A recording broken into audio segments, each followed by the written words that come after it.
Bien, bonsoir à tous. Merci d'abord à Catherine Chabert d'avoir fait le déplacement jusqu'à nous et de venir nous parler de son dernier ouvrage, La jeune fille et le psychanalyste. Pour la présenter, je sais. Pour présenter donc Catherine Chabert, je passe tout de suite la parole à Jean-Yves Chagnon.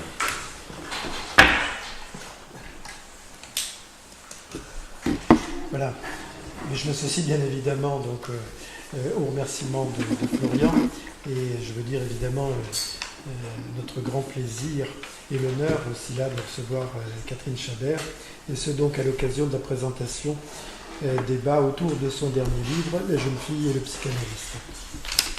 Je ne suis pas sûr que ça marche cette affaire. Voilà. Alors, il me semble que dans l'ensemble, donc les collègues du SILA connaissent assez bien tes travaux, Catherine, sur la psychopathologie de l'adolescent et du jeune adulte, en particulier ceux qui concernent le fonctionnement limite et les troubles des conduites alimentaires. Ils connaissent également tes travaux relatifs à certains dispositifs, tu n'aimes pas trop le terme d'aménagement technique, liés à ces pathologies, le psychodrame, le travail en bifocal, le rôle de l'institution. Mais je veux ici, et en quelques mots, présenter certains jalons, peut-être moins connus de ton parcours, jalons qui permettent toutefois de saisir ton intérêt et la récurrence dans ton travail pour certains thèmes, objets, modèles privilégiés. Jalons organisateurs également de ton style, oral et écrit, si caractéristiques. Clair, vivant, charnel, toujours ancré dans le vif de la clinique et de la méthode clinique psychanalytique, dans l'associativité et le transfert qu'il apporte. Ces jalons sont faits de rencontres décisives et chacune d'entre elles donnera lieu à un rameau, une branche féconde de ton œuvre. Tu as commencé par des études littéraires, puisque tu as été élève en Cagne et Hippocagne, ce qui probablement rend compte de ton goût pour la littérature et l'utilisation des contes comme matériel permettant de figurer la conflictualité adolescente. Tu effectues une licence de philosophie avant de commencer, à Aix, des études de psychologie, d'abord centrées sur la psychologie expérimentale. C'est René Caès, alors enseignant en psychologie sociale, qui va t'adresser à Didier Anzieux et t'orienter ainsi vers la psychopathologie psychanalytique. Après une maîtrise à Nanterre, tu t'inscris en DESS de psychopathologie à Paris 5, puis au certificat de technique projective, notre actuel DUPP. C'est l'occasion d'une rencontre, puis une longue collaboration avec Nina Roche de Traubenberg, pour laquelle tu as toujours eu beaucoup de respect et d'admiration. Tes premiers travaux portent donc sur Laurent Char, dont tu deviendras plus tard une spécialiste de l'interprétation psychanalytique, internationalement reconnue. On va y arriver. Tes livres sur la méthode et sur la psychopathologie à l'épreuve du Rorschach sont des rejetons de ton doctorat d'État sous la direction de Didier Anzieux. Mais la première clinique à laquelle tu es confronté est celle de l'enfant, des prépsychoses et des psychoses à la Salpêtrière, où tu travailles avec Daniel Vidlecher, Nina Roche et Roger Perron. Tu joues un rôle important dans l'élaboration de certains concepts et la mise à jour de certaines dimensions clés du fonctionnement psychique observé au projectif. Je pense à la représentation de soi, l'image du corps, les limites dedans-dehors, ton adaptation du concept de moi-peau au Rorschach.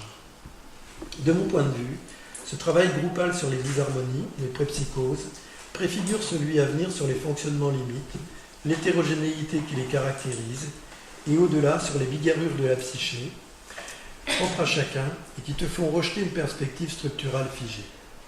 De cette époque date également, me semble-t-il, un intérêt conservé tout au long de ces années pour les variations dans l'élaboration du complexe d'Oedipe et ses destins singuliers. En particulier l'intégration plus ou moins réussie, à travers différents types d'identification, des pertes d'objets, s'intrigue au renoncement oedipien pour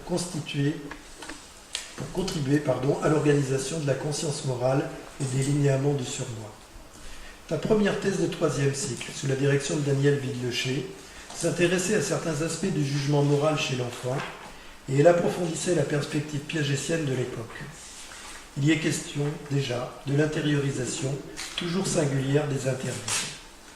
De là à y voir le socle futur de tes recherches sur la mélancolie, le masochisme moral, les déclinaisons féminines et masculines du surmoi Il n'y a qu'un pas que je franchirai. Au milieu des années 70, tu intègres à l'IMM, l'Institut Mutualiste Montsouris, le service de Philippe Jamet, avec lequel tu vas beaucoup travailler sur l'anorexie, la boulimie, mais également la folie obsessionnelle ou encore les psychoses à l'adolescence. Parallèlement, tu débutes une carrière d'enseignante-chercheuse à l'Institut de psychologie. Au départ, tu te fais donc reconnaître pour l'élaboration de cette méthodologie d'interprétation psychanalytique rigoureuse des projectifs, mais, pour en avoir discuté souvent avec toi, la méthodologie projective est d'abord un instrument pédagogique et clinique extrêmement riche de sensibilisation et d'approfondissement de la psychopathologie. En effet, tu récuseras cet antagonisme fâcheux entre pratique des tests, des épreuves projectives et écoute clinique. Mieux, tu montreras récemment que la pratique des projectifs, le surlignement de certaines dimensions, corporelles en particulier, sert l'écoute psychanalytique en sensibilisant à la question des signifiants non-verbaux, au langage du corps et de l'acte. Tu fondes et diriges en 1993 le laboratoire de psychologie clinique et psychopathologique, l'actuel PCPP, donnant à la recherche clinique fondée sur l'associativité ses lettres de noblesse. Il y a indéniablement un modèle Paris 5, différent de celui d'autres universités, modèle que tu contribueras à faire rayonner et qui sera poursuivi avec talent par François Marty et Sylvain Missonnier et leurs collaborateurs. De cette époque date, me semble-t-il, la direction de nombreux ouvrages de psychopathologie et psychanalyse qui, réorganisés un peu plus tard, donneront lieu au traité de psychopathologie, somme extrêmement précieuse pour les étudiants et les cliniciens plus chevronnés. À côté de ces activités universitaires, ton souci pédagogique ne cède en rien à la volonté d'investiguer de nouveaux champs cliniques et méthodologiques. Tu as commencé au début des années 80 une formation de psychanalyste à l'APR, dont tu es devenu aujourd'hui une des figures majeures. Tes références, tes modèles identificatoires, tu n'aimes pas le terme de maître à penser, furent donc Didier Anzieux, Daniel Villelocher, J.B. Pontalis, Roger Doré, André Green également. Ta spécialisation auprès des adolescents présentant des troubles des conduites alimentaires t'amènera à réinvestiguer certaines particularités des conduites d'échec ou encore d'autosabotage spécifiques à ces cliniques. À partir de celles-ci, tu enrichiras la compréhension des modalités du négatif, en particulier à travers le rapprochement théorique, bien connu aujourd'hui, entre le masochisme et la mélancolie, élevant celle-ci au rang de paradigme freudien, après celui des névroses et de l'hystérie. Ton rapport de 1988 au Congrès des psychanalystes de langue française sur les enjeux de la passivité, ainsi que le livre qui a suivi sur le féminin mélancolique, sont bien connus de tous, et je ne fais que les rappeler ici.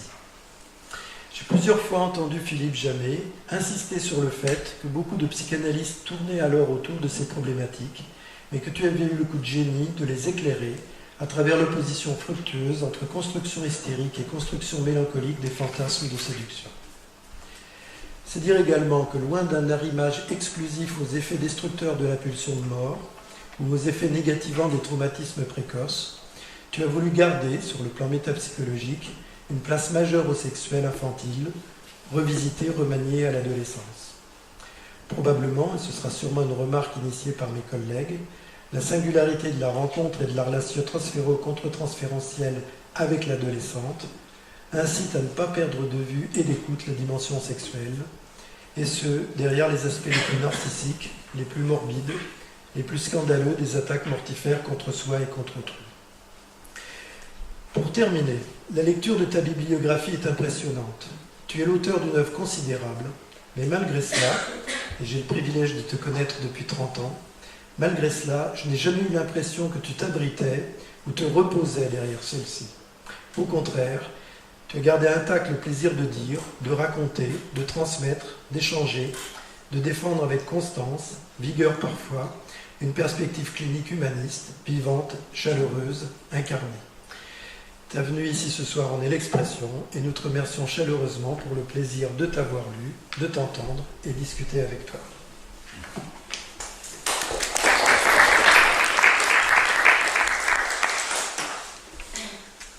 Alors évidemment, je vais commencer par vous remercier de m'avoir invité ce soir. Je vais remercier le président du SIDA Florian Houssier, qui m'a proposé de venir, proposé aussi tous les membres du SILA et qui sont là ce soir, ça me fait plaisir.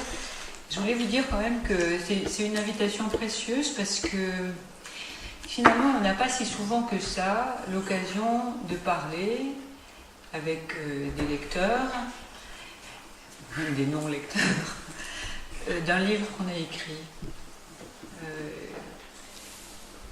Quand on envoie un livre qu'on a écrit, on reçoit des remerciements, ou pas d'ailleurs, quasi immédiatement, avec souvent la formule « J'emporte ton livre dans mes bagages de vacances ».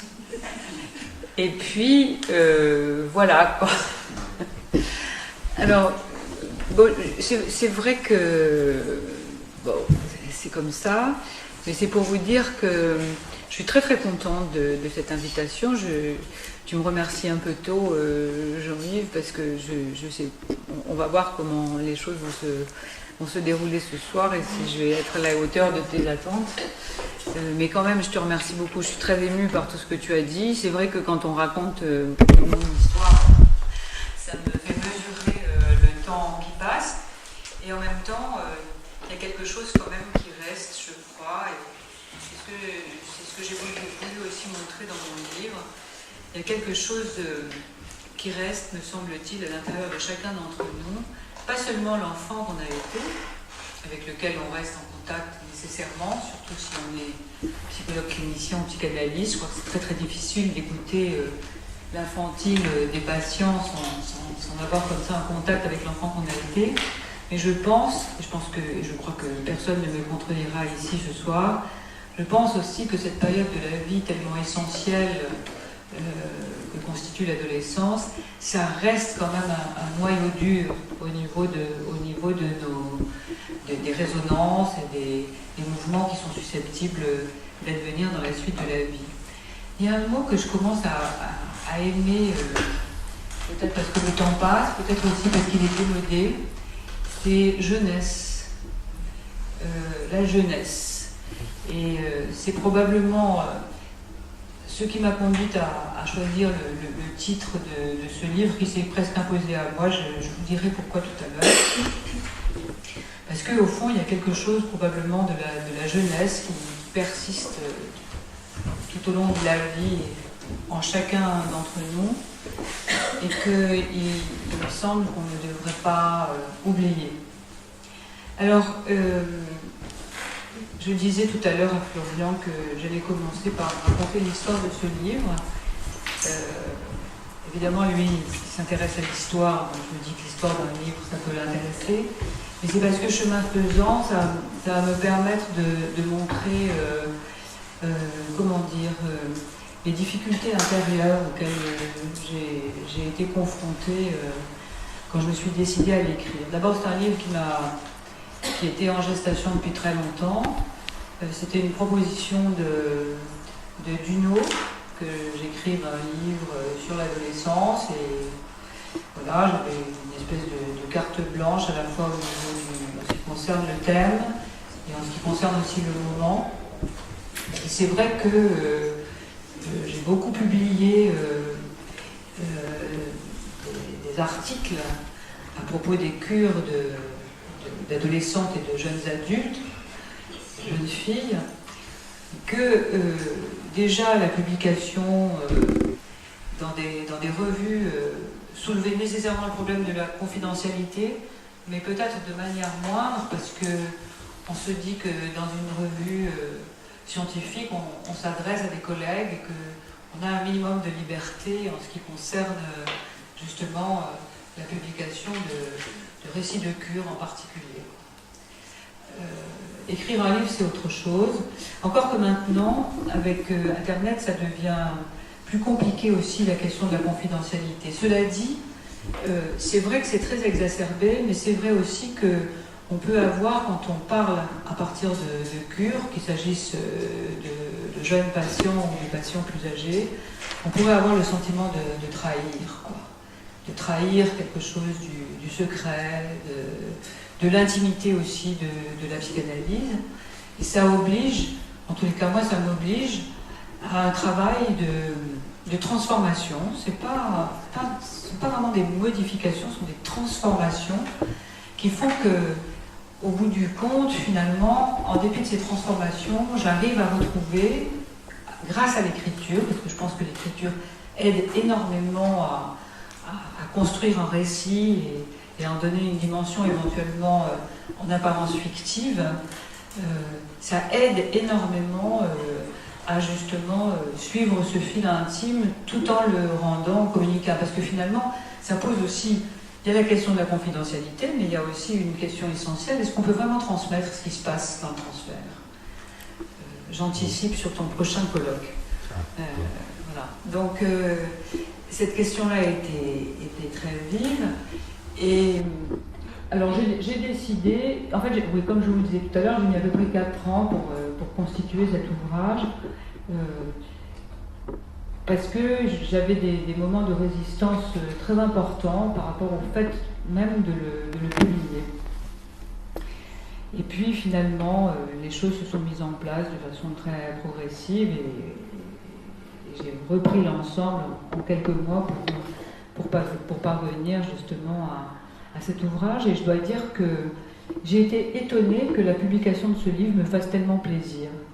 Je crois que j'ai jamais été aussi contente de publier un livre que celui-là, peut-être du fait de la manière dont il a été accueilli, et puis parce que tout à coup, je me suis dit qu'au fond, ce qui m'avait beaucoup coûté par rapport à cette inquiétude de trahir, et donc avec cette dimension de transgression éventuelle, justement de parler in vivo de ces cures, et bien finalement c'était le moteur de la communication, et qu'il y avait quelque chose qui pouvait se passer entre les lecteurs et moi, enfin, et le travail que j'avais fait qui valait la peine finalement d'être réalisé. C'est pour ça, encore une fois, je suis très contente d'être là ce soir. Alors, le titre, pourquoi la jeune fille? Je crois que il y a deux choses qui ont fait que ce choix des mots qui s'est imposé à moi, je l'ai respecté. D'abord, c'est un mot un peu obsolète, jeune fille. Hein, c'est un mot un peu démodé et qui va à l'encontre, semble-t-il, de toutes les représentations qu'on peut avoir des filles, des adolescentes et des jeunes adultes aujourd'hui. Et puis, il y a quelque chose de plus profond, me semble-t-il, c'est qu'au fil de ces cures de patience, dont je veux souligner enfin, qu'elles sont extrêmement souffrantes. Je veux dire que l'ensemble des jeunes filles dont je parle dans ce livre sont des adolescentes ou de jeunes adultes aux prises avec des tourments psychiques, des tourments symptomatiques aussi qui sont extrêmement puissants, parfois violents, et que il ne s'agit pas, au bout du compte, d'adolescentes tout venant, quoi. Donc il y a cette dimension-là qui me paraît effectivement tout à fait importante. Et ce sont effectivement des jeunes filles que j'ai rencontrées, pour la majorité d'entre elles, pendant toute la durée, je suis restée très très longtemps dans le service de Philippe Germet, pendant toute la durée de mon travail au niveau de la consultation, puisque j'ai commencé à travailler à l'hôpital de jour avec des patients psychotiques essentiellement, quoi. Et ensuite, je suis montée en quelque sorte à la consultation, et là j'ai commencé à travailler comme analyste autour des années 75, 76, voilà. Donc les jeunes filles dont je parle, je les ai généralement rencontrées à l'hôpital. Quelques-unes ont été adressées chez moi, mais elles étaient suivies en même temps, souvent par Philippe Germet, en double prise en charge à l'IMM. Elles ont souvent été hospitalisées pendant un certain temps. Pour certaines, on a pu complètement éviter l'hospitalisation grâce à ces prises en charge bi- ou plurifocales particulièrement intenses. Et ça compte aussi. Et puis, finalement, je pense que cette clinique des jeunes filles, qui a commencé donc assez tôt pour moi, elle a été à l'origine de nombre de mes objets de recherche. Je pense en particulier que toute la construction autour du fantasme de séduction mélancolique, c'est à partir de ces patientes-là, de une ou deux plus particulièrement, que il s'est imposé à moi.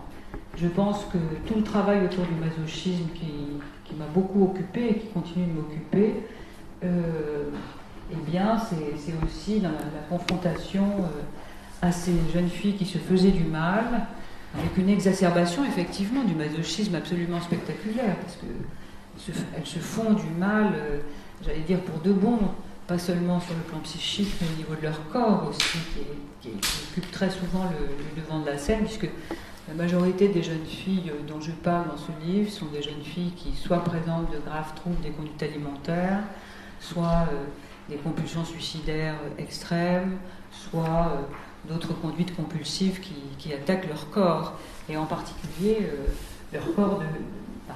Est-ce que c'est leur corps de fille ou leur corps de femme? La question doit être posée de toute manière. Et je me suis rendu compte, moi je suis très attachée à la psychanalyse parce que je pense qu'il y a des potentialités de changement grâce à ces modalités de prise en charge qui sont effectives. Et que justement, lorsqu'on est confronté à des conduites autodestructrices qui s'emballent, ça peut donner ce qu'on appelle des vies galères, c'est-à-dire des vies qui sont entièrement colonisées par ces mouvements autodestructeurs et masochistes, dans une espèce d'emballement qui devient de plus en plus dévastateur. Et si effectivement la psychanalyse nous intéresse, c'est qu'elle pose un défi qui peut paraître à certains égards soit mégalomane, soit idéalisant au possible, soit,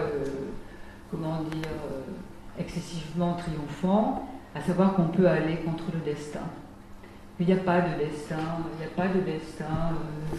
définitivement installé, même si, encore une fois, il y a des limites, qu'il y a des traitements qui sont ratés, ou qui ne marchent pas, et qu'effectivement, si on est parfois traversé par, à certains moments traversé par l'idée comme ça d'une force extraordinaire qui permettrait d'arriver vers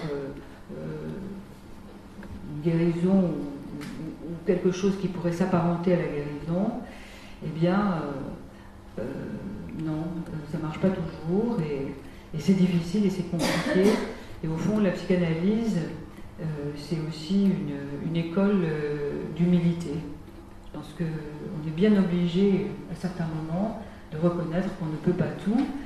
Et là, tous les analystes d'adolescents qui sont là, je pense, le reconnaîtront, on est quand même très fortement mis à mal dans ces traitements, parce qu'on voudrait qu'elles aillent bien, on voudrait que ça passe, et en même temps, on est très régulièrement confronté à une compulsion de répétition délétère, et qui s'inscrit dans le transfert, évidemment, il faut bien passer par là, et ça entraîne effectivement, on ne peut pas envisager une cure quelle qu'elle soit, mais a fortiori avec des jeunes patients, on ne peut pas envisager une route qui peu à peu se dégage, et voilà, on va continuer, on va enlever les mauvaises herbes et les ronces et tout ce qui pourrait, et toutes les épines, et puis voilà, on va arriver, et un jour elles seront débarrassées de tout ce qui leur fait mal, et pas du tout comme ça, hein. Je veux dire que les aléas sont infiniment plus compliqués, et en même temps on peut avoir de très belles surprises.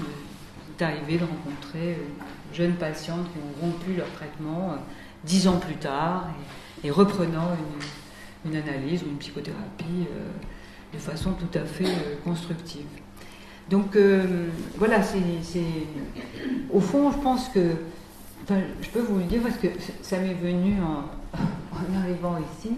Je me souviens d'une conversation que j'avais avec Philippe Jamet à la cantine de l'hôpital de jour, et je lui avais dit, quand même avec le masochisme, il ne faut pas exagérer, hein. Et je lui avais dit, d'ailleurs, moi je ne suis pas du tout masochiste. Le masochisme, je ne sais pas du tout ce que c'est, ce qui était une erreur gravissime. Je me suis rendu compte quand même que je n'échappais pas au masochisme, pas plus que n'importe qui, et que probablement c'est ce qui m'a aussi focalisé sur ces mouvements-là. Je pense que le masochisme, c'est un des scandales de la psychanalyse.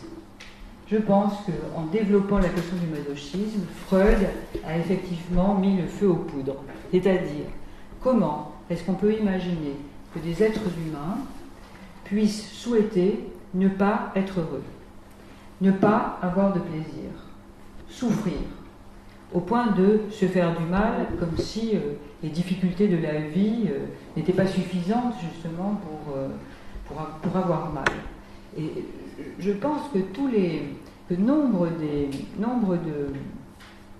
de propos, de points de vue, de batailles contre la psychanalyse sont aussi mobilisés par, bien sûr par le masochisme, par la question de la continuité entre le normal et le pathologique, mais que quand même, entre la sexualité infantile dont le masochisme fait partie et le masochisme, il y a quand même quelque chose d'extrêmement fort qui scandalise, qui révolte, comme si en effet le seul souhait qu'on pouvait avoir toujours, c'est de pouvoir aller bien et qu'on n'avait pas justement à lutter quand on est thérapeute et analyste contre une force qui va en sens inverse, c'est-à-dire qu'il ne faut surtout pas aller bien et qu'il faut surtout rester en mauvais état et continuer à souffrir parce que pour certains patients, pour certaines jeunes filles, c'est la seule manière d'exister et de se sentir exister, c'est-à-dire partout où elles ont mal, elles sont.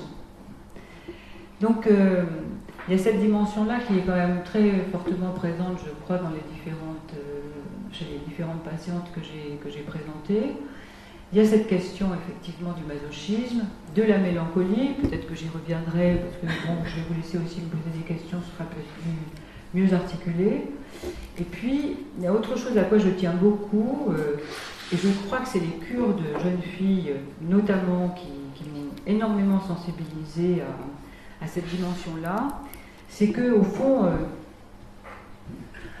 je pense qu'il y a un contresens à propos de la question de la sexualité en psychanalyse. C'est-à-dire qu'on rabat trop souvent la sexualité du côté de l'exercice de la sexualité. Je veux dire, l'idée que les psychanalystes sont des obsédés sexuels est une idée courante. Or, la notion de sexualité à partir de Freud et chez ses successeurs et pour nous tous, c'est la psychosexualité. C'est quelque chose qui se passe dès les débuts de la vie, dans la mesure où il y a des mouvements pulsionnels, que ces mouvements, et un corps arrimé en quelque sorte à la psyché dès les commencements, et que effectivement la grande question soulevée par la pulsion, c'est qu'elle exige un travail psychique. Au fond, ce serait ça une définition liminaire de la psychosexualité. Après, comment ça se passe à chaque période de la vie et au sein de l'histoire et du devenir de chacun, c'est à traiter évidemment de façon extrêmement singulière chaque fois. Donc, de mon point de vue, si effectivement on reste respectueux de cette notion de psychosexualité, on ne la fera pas nécessairement commencer avec le complexe d'Oedipe vers 5-6 ans. Ça démarre bien avant et évidemment toutes les problématiques qui sont renvoyées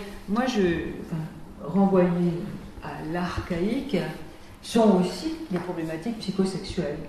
Je veux dire que dans les toutes premières relations d'un enfant avec son environnement relationnel, il y a quelque chose de sexuel à partir du moment où on est dans le pulsionnel et où on est pris dans un système d'interaction avec le monde extérieur en quelque sorte.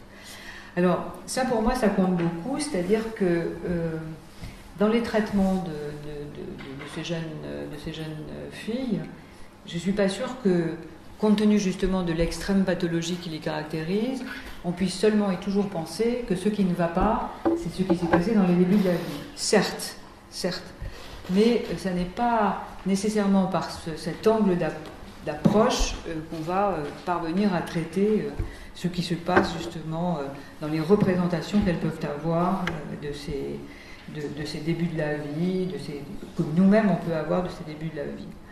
Le deuxième point sur lequel je voudrais insister, c'est que je considère que le complexe d'Oedipe n'est pas nécessairement toujours une configuration structurante. Je pense qu'il y a des formes oedipiennes qui sont justement traitées sur un mode archaïque, où c'est la confusion et le mélange qui dominent, où c'est l'inceste et le meurtre qui occupent le devant de la scène. Et ça reste quand même ça s'inscrit quand même dans une perspective oedipienne, même si elle n'est pas différenciatrice, même si elle ne structure pas la psyché de façon absolument efficace et efficiente. Et de ce fait, ça permet de penser, me semble-t-il, la période de l'adolescence, dans cette espèce de convergence justement entre la sexualité primaire et la sexualité oedipienne. Ça permet de la penser à la fois dans une forme de continuité et en même temps dans la rupture. Donc cette dimension-là, c'est pour ça que dans mon livre, il y a un chapitre qui s'appelle Incertitude oedipienne. C'est parce que effectivement le devenir de l'Oedipe et les sources oedipiennes elles-mêmes et la manière dont l'Oedipe est remis en route et réanimé au moment de l'adolescence, eh bien, ça peut rester très incertain. Mais comme toujours, quand c'est incertain, ça laisse la place au changement.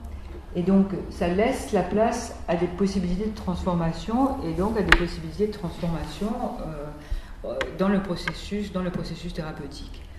Il y a deux autres aspects que je privilégie beaucoup, mais c'est pas du tout original ce que je vous dis. Je suis très, très imprégnée par tout ce que j'ai entendu, lu, écouté, et qui se rassemble à certains moments dans mon travail, bien sûr. Alors, évidemment, il y a un autre axe qui m'intéresse énormément, depuis toujours, c'est celui du narcissisme et de la perte.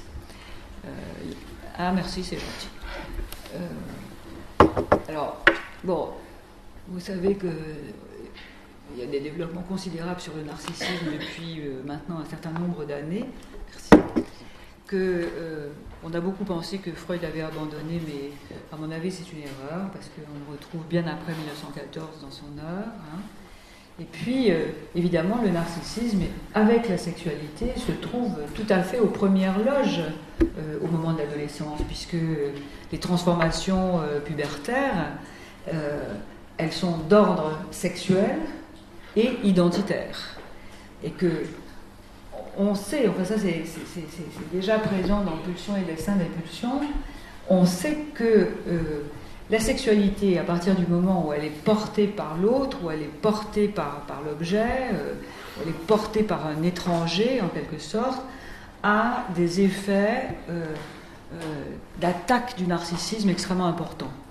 Donc on voit là comment peuvent s'articuler justement tout ce qui relève du narcissisme, de l'investissement du moi, qui est si fortement mobilisé au moment de l'adolescence et qui est très fortement mis à mal du fait même de l'émergence de la sexualité, de l'émergence d'une pulsionalité qui a pu éventuellement se contenir tout au long de la première et de la seconde enfance, et peut-être parfois jusqu'à la période de latence, si tant est qu'elle continue d'exister. Et en général, moi, ce qui m'apparaît dans les traitements des jeunes filles dont je parle dans mon livre, c'est que justement, la puberté et l'adolescence, c'est une espèce d'explosion qui fait perdre les repères, mais qui est très fortement liée à un déchaînement économique. On est dans le quantitatif, et pas seulement dans le qualitatif. Et là, il y a quelque chose qui me paraît très... Enfin, plus le temps passe, plus je pense que cette dimension économique est importante.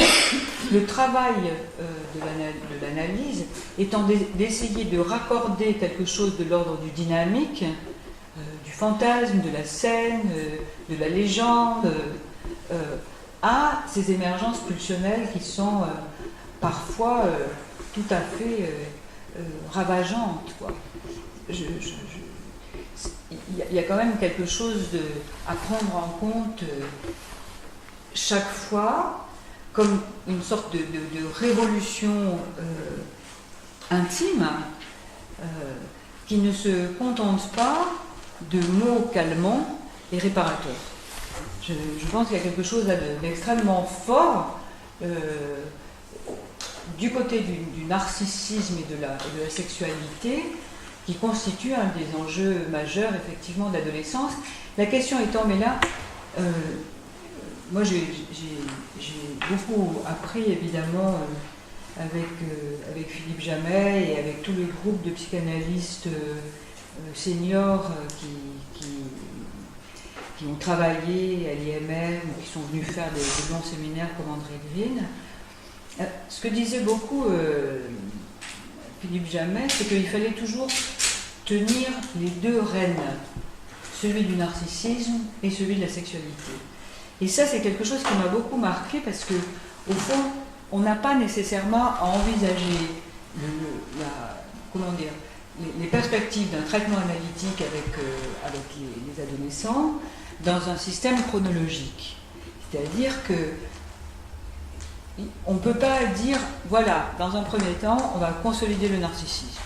Et quand le narcissisme sera consolidé, alors on pourra aborder la question de l'Oedipe, de la sexualité, etc. Moi, je pense que ce qui permet de mettre en place, de tisser la contenance narcissique à cette période de la vie dans les traitements analytiques, c'est la continuité des séances, la présence de l'analyse, son écoute.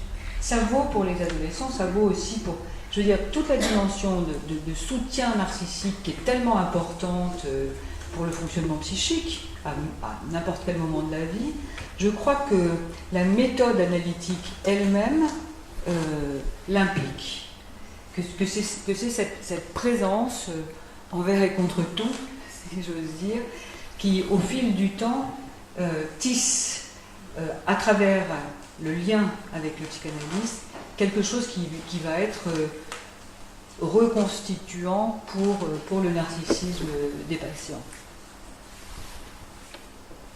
Alors l'autre aspect évidemment qui est si fortement présent à l'adolescence et dont je m'occupe beaucoup depuis toujours, c'est la question de la perte. Parce que bon, c'est pas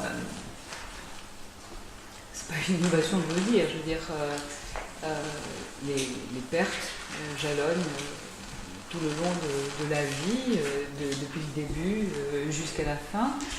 Mais la question, c'est pas seulement d'identifier qu'il y a un état dépressif grave, ou une mélancolie sous-jacente, ou une absence de dépression parce qu'une symptomatologie en acte l'efface ou tente de l'effacer.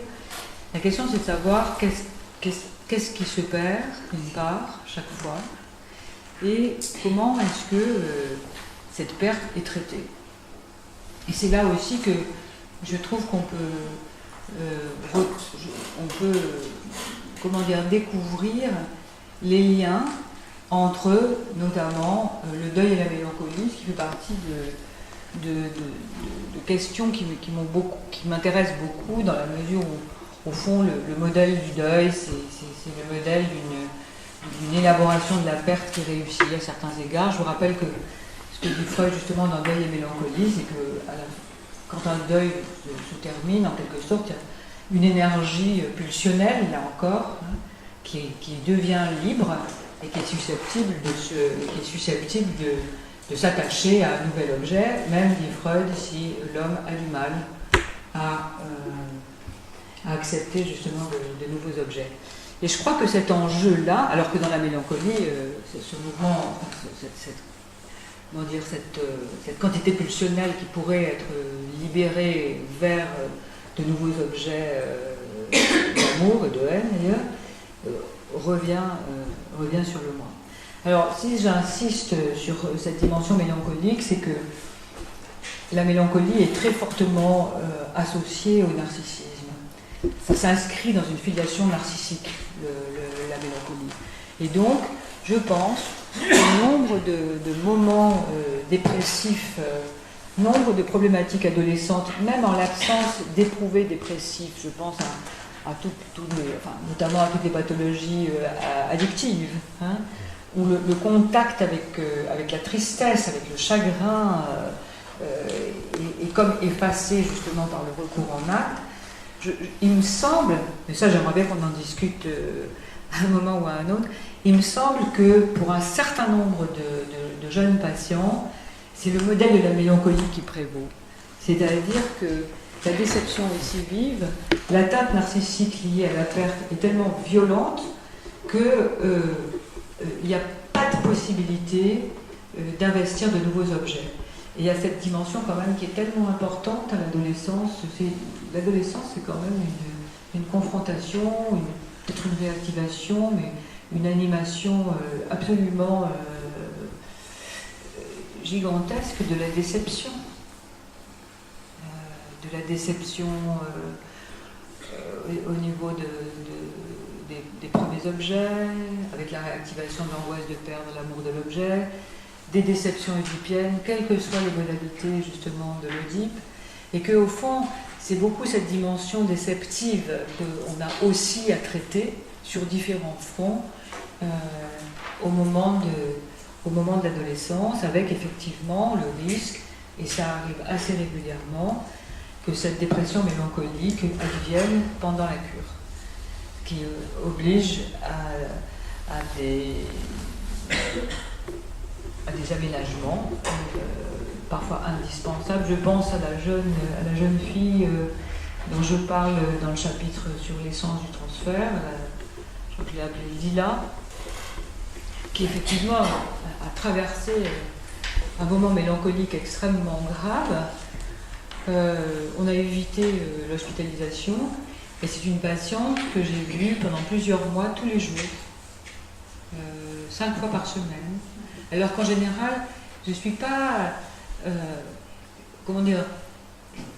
je suis pas convaincue que dans tous les cas, quand on met en place un traitement pour une adolescente ou une jeune adulte, il faille qu'il y ait un nombre de séances trop important. Je pense qu'il faut des points de respiration, ne serait-ce que pour que justement il puisse y avoir la place pour la séparation, pour l'absence, et que ça puisse continuer comme ça, qu'on puisse traiter aussi ce qui relève de l'absence, de la colère, de la haine qu'elle est susceptible de faire surgir. Avec cette jeune fille, on a évité l'hospitalisation, je pense, et je crois que c'était très important pour elle, parce que lorsque on est confronté à des adolescentes ou à des jeunes adultes qui présentent une fragilité narcissique terrible, eh bien, quelquefois une hospitalisation en psychiatrie, ça peut faire du bien, hein, mais quelquefois, c'est comme si on leur donnait une nouvelle carte d'identité et que c'était la maladie mentale qui était... C'est pour ça que je pense que dans certains cas, l'hospitalisation peut être tout à fait reconstituante, alors que dans d'autres cas, pas du tout, et qu'il faut l'éviter à tout prix par ces systèmes de prise en charge intensive où effectivement, il faut admettre voilà, cette jeune fille, on va la voir tous les jours avec tout ce que ça peut représenter d'acrobatie pour y parvenir. Et puis aussi, c'est pas tellement les acrobaties qui sont préoccupantes, c'est que quand l'hospitalisation, ça peut être rassurant pour le thérapeute. On sait que le patient est soigné, on veille sur lui, et qu'on peut être à peu près tranquille. Alors que même quand il y a une séance par jour, on est pris quand même par des doutes considérables, et puis ce que j'évoquais tout à l'heure, à savoir est-ce que ça va marcher ou est-ce que ça ne va pas marcher, ces systèmes. Alors moi j'ai appris ça avec les traitements d'adolescents, et il m'arrive, avec des patients adultes lourds, d'avoir recours à cette méthode de séance quotidienne, pas pendant quelques temps. Et là, effectivement, toujours quand on a affaire à ces pathologies narcissiques gravissimes, quelque chose du tissu relationnel est susceptible de se mettre en place.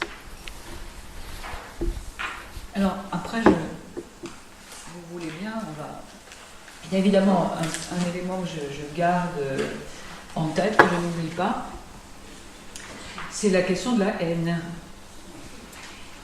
Parce que, justement, dans ces pathologies narcissiques aiguës, dans ces troubles psychiques graves, dans les conduites autodestructrices, la question... Alors, il faut faire la différence entre la destructivité et la haine. Je veux dire, parce que quelquefois, on est dans un système qui se déchaîne en termes de destructivité tous azimuts, hein, et que, alors qu'au fond, si on veut rester très rigoureux sur le plan métapsychologique, la haine, ça implique l'existence d'un objet, ou ça permet la constitution d'un objet, une séparation avec l'objet. Donc, arriver effectivement à la question de la haine dans le transfert, avec le transfert négatif, de la haine dans le contre-transfert, c'est une question très compliquée. Parce que autant on peut penser que ça va de soi dans les traitements d'adultes, autant la question du transfert négatif avec des jeunes patients demeure quand même quelque chose de difficile. Ça n'est pas nécessairement un passage obligé. On ne peut pas contraindre certains patients à en passer par là s'ils mettent en place des défenses extrêmement vives et qu'ils ont à tout prix besoin de conserver quelque chose d'une idéalisation qui a été très fortement mise en péril et qui constitue une sorte de reconquête malgré tout. Parce que vous connaissez les discours négatifs qu'on peut entendre chez les adolescents et qui sont effectivement pétris de haine et de destructivité. Je crois que c'est important de pouvoir les recevoir, pas nécessairement de les interpréter. Pas nécessairement de les interpréter. Donc ça, c'est une autre question, la question de l'interprétation dans les traitements, parce que c'est vrai que moi, je préfère le terme de méthode à technique. Cela dit, je ne récuse pas le fait que la méthode, à certains moments, s'incarne dans une technique. Hein. Donc là, effectivement, je pense qu'on peut réfléchir quand même à plusieurs fois avant d'interpréter, par exemple, un transfert négatif, ou alors les modalités d'interprétation du transfert négatif sont extrêmement délicates. On peut le faire, mais en prenant effectivement beaucoup de précautions. Je pense que on peut pas quand on a affaire à des patients qui sont très pris dans le masochisme et l'autodestruction, c'est quand même très compliqué de leur balancer leur mauvaiseté. C'est très, très compliqué de leur renvoyer éventuellement. Ils sont tellement convaincus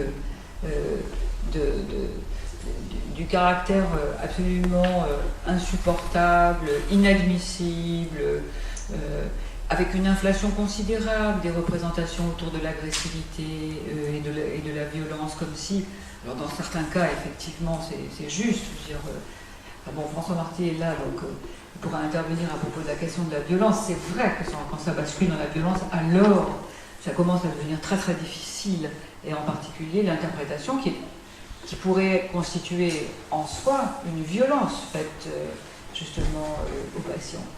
Alors, je pense quand même que, effectivement, c'est la méthode analytique qui nous permet de maintenir la dimension analytique du traitement, mais c'est beaucoup dans la tête de l'analyste, c'est-à-dire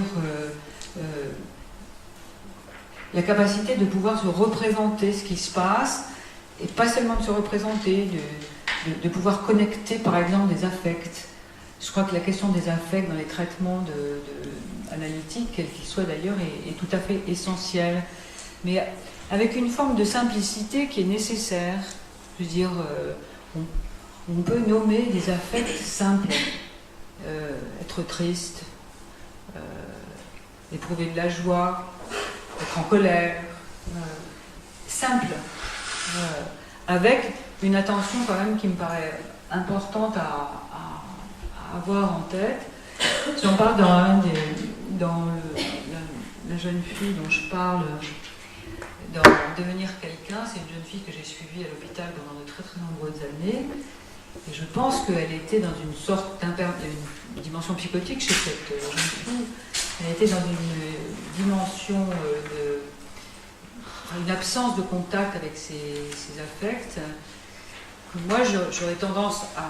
C'est une légende, je veux dire, enfin une légende au sens d'un système de représentation. Je ne suis pas sûre que ça se soit passé comme ça véritablement dans les premières années de la vie de cette jeune fille. Mais c'est quelque chose à quoi je tiens beaucoup, moi. L'intérêt, l'attention plutôt qu'on peut porter aux affects. Et pas seulement à l'existence des affects et à leur reconnaissance, c'est-à-dire reconnaître la tristesse, reconnaître la colère, reconnaître le plaisir et l'accepter. Mais, par exemple, en ce qui concerne la tristesse, le désespoir, tous ces affects-là, même si le motif n'est pas objectif, que la question se pose. Ce que je résume en quelque sorte par la question, pourquoi pleures-tu? Pourquoi pleures-tu? Ça me paraît très important. Je ne parlerai pas des parents là, mais ça me paraît très important. Qu'est-ce qui vous fait pleurer? Qu'est-ce qui vous fait pleurer? Ça veut dire d'abord qu'on s'intéresse aux affects, et puis aussi qu'on ne sait pas pourquoi. Et ça, c'est une dimension qui me paraît très essentielle dans les traitements de jeunes, à savoir que l'analyste ne sait pas d'avance.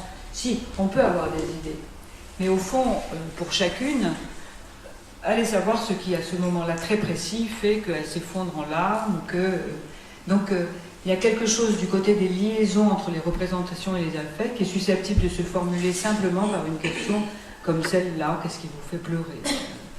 Ou qu'est-ce qui vous empêche d'être contente? Avec effectivement des inscriptions dans le transfert. Impossible de dire qu'on a passé de très très bonnes vacances parce que l'analyste pourrait prendre ombrage du fait que sa patiente a été si contente pendant les 2 mois de vacances, quoi. Comme si c'était scandaleux de pouvoir être joyeux et heureux un peu loin de son analyste. Donc voilà les grands axes sur lesquels j'ai travaillé. En m'aidant aussi pas mal de la littérature. Et puis aussi, à partir de ces traitements que j'avais eu l'occasion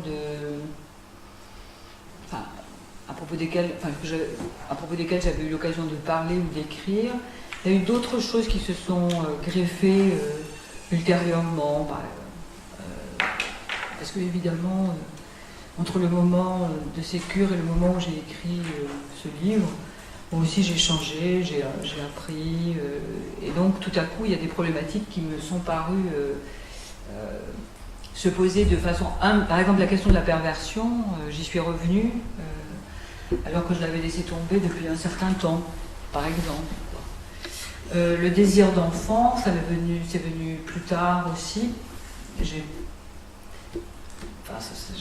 Parce que dans ma pratique analytique avec des jeunes femmes, je suis très régulièrement confrontée à la question des désirs d'enfants. Donc du coup, rétroactivement, c'est revenu dans les traitements d'adolescentes. Et puis bien sûr, ce thème qui m'a beaucoup occupée ces dernières années, celui de la bisexualité psychique, c'est quelque chose que je n'avais pas du tout en tête quand j'étais plus jeune, alors que au fond, ça pourrait s'imposer, je veux dire, pour l'instant, il y a 2 sexes, les hommes et les femmes. Et donc, voilà quoi. C'est ça la bisexualité. Quelles que soient les modalités, l'évolution de la sexualité, alors pour le coup, au sens pas seulement de la psychosexualité, mais de la sexualité tout court, il y a quand même cette double référence aux hommes et aux femmes qui inscrit les systèmes d'identification. Bon, je n'ai pas parlé de ce concept majeur, mais peut-être qu'on aura l'occasion d'y revenir. Alors peut-être que je m'arrête là pour ce début. Je vous laisse la parole.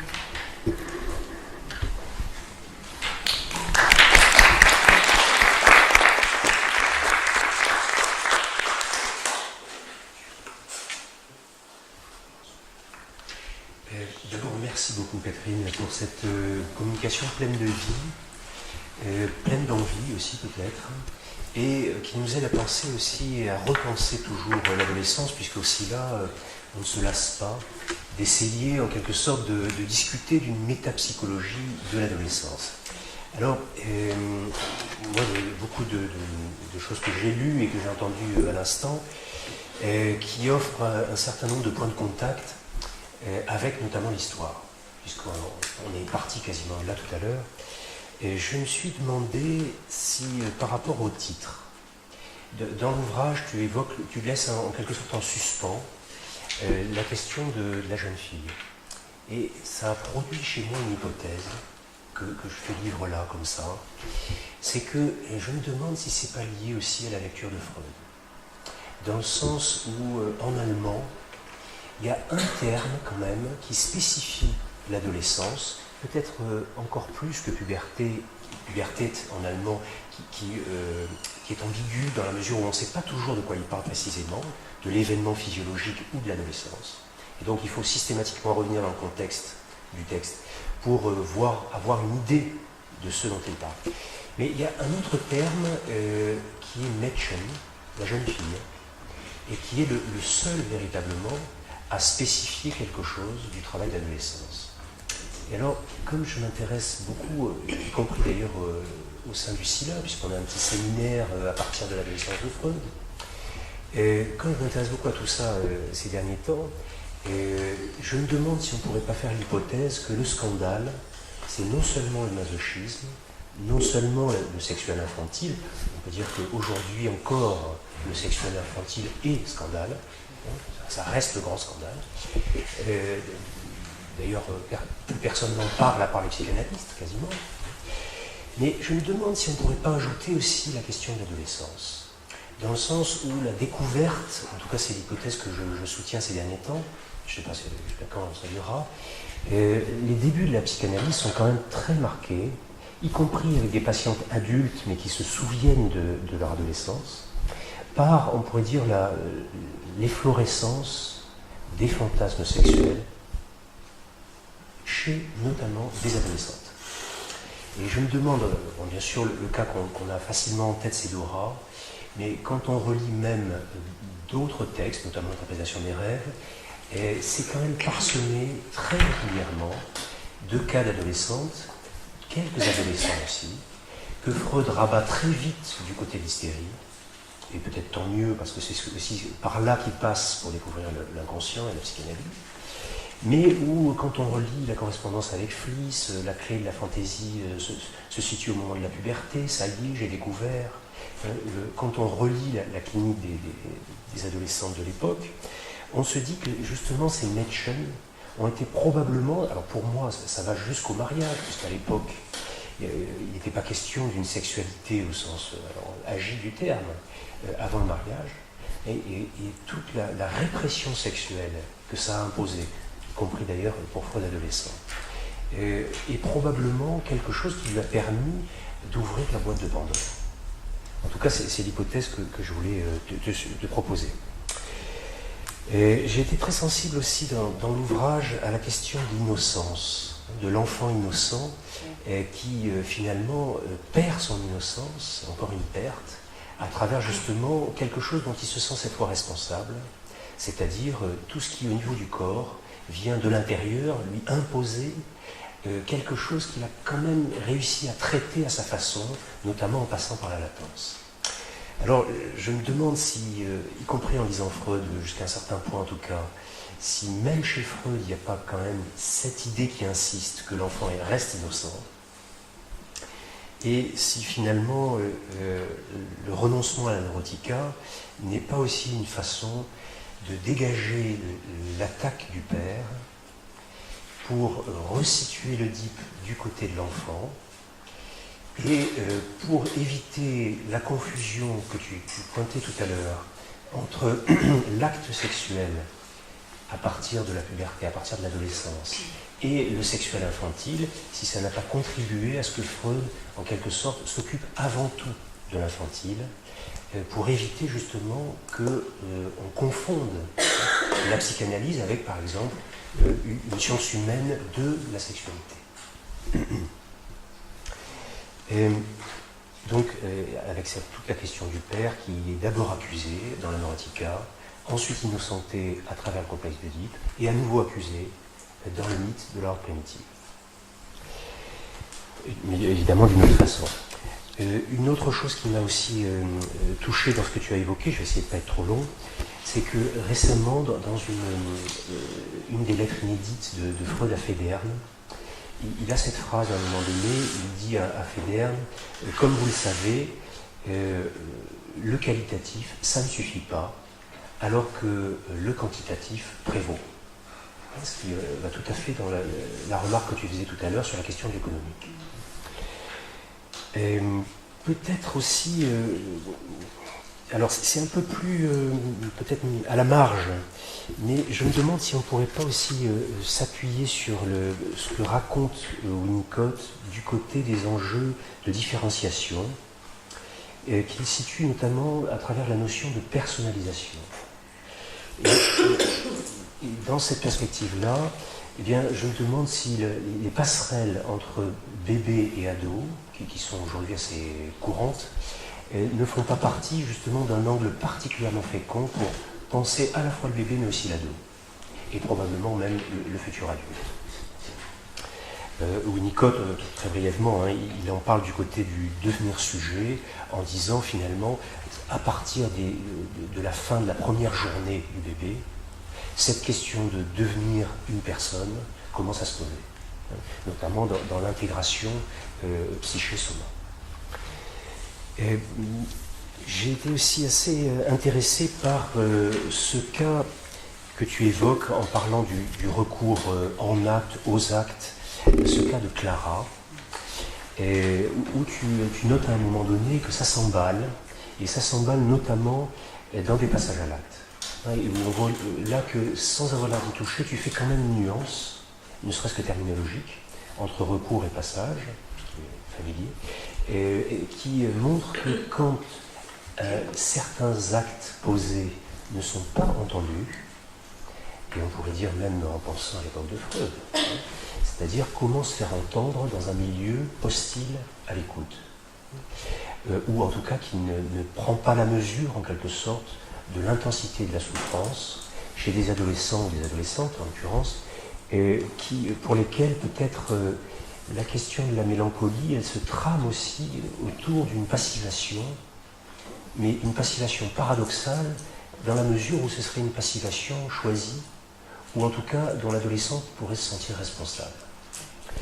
Alors, pour moi, ce que j'ai trouvé très joli avec Clara, c'est que finalement, elle te quitte au moment où elle vient de rencontrer un garçon. Mais, et là je pense aussi au travail de Raymond Kahn, c'est pas un acting out de rupture au sens habituel du terme, c'est pas définitif. C'est-à-dire qu'elle te garde dans un coin de sa tête, et une fois que, probablement, alors je ne sais pas, peut-être en dire un mot, au moment où elle ne te vit plus comme une persécutrice potentielle ou une rivale potentielle, à ce moment-là, c'est possible de revenir te voir. Et peut-être que le travail est d'une autre qualité aussi avec elle. Alors, évidemment, la rencontre amoureuse, on ne va pas dire que c'est la solution à tout, mais quand même, je me demande si c'est pas là une voie de passage absolument, justement, qui touche au merveilleux, et qui, en touchant au merveilleux, fait une sorte de synthèse entre les enjeux du bébé et les enjeux de la magie du bébé, du fantasme magique, on pourrait dire, et puis la découverte quand même, alors, tu parles de perception intérieure, je me demande si justement la rencontre amoureuse n'ouvre pas tout un champ de perception intérieure qui justement permet de s'extirper, pour certains adolescents en tout cas, d'une tendance à l'extériorisation, c'est-à-dire à considérer que finalement tout se joue sur la scène du réel externe et que ce qui est trop proche de l'interne est considéré comme dangereux. Donc, perception intérieure, parmi lesquelles on pourrait par exemple évoquer la rêverie, le travail de la rêverie, ou encore d'une certaine poésie. Alors, j'ai pensé dans ce sens-là, à partir de Clara, que l'amour et les limites, c'était aussi se séparer et se relier. Et par rapport aux enjeux de la psychothérapie, alors peut-être que là on pourrait aussi en discuter un peu plus. J'ai été très sensible justement à cette question qui, il me semble, traverse maintenant les travaux psychanalytiques depuis quelques temps déjà, une certaine prudence interprétative, notamment avec l'idée que c'est trop pénétrant, que c'est trop chaud, et qu'on contourne en quelque sorte l'obstacle en proposant, en suggérant, mais sans être interprétatif au sens classique du terme, ce qui probablement permet cet effet de contenance que tu évoquais tout à l'heure. Et j'aimerais peut-être que tu nous en dises un peu plus là-dessus, parce que tu dis dans le livre, l'implication, justement, ça provoque une implication plus subjective du psychanalyste. Et moi je me demande, pour en terminer, si justement cette espèce de rapprocher à distance, dans le paradoxe, où on est confronté à la nécessité d'être un peu plus proche, c'est-à-dire un peu plus subjectif dans notre parole, et dans le fait même de parler, et en même temps en gardant en tête que si c'est trop près, ça risque d'éclater.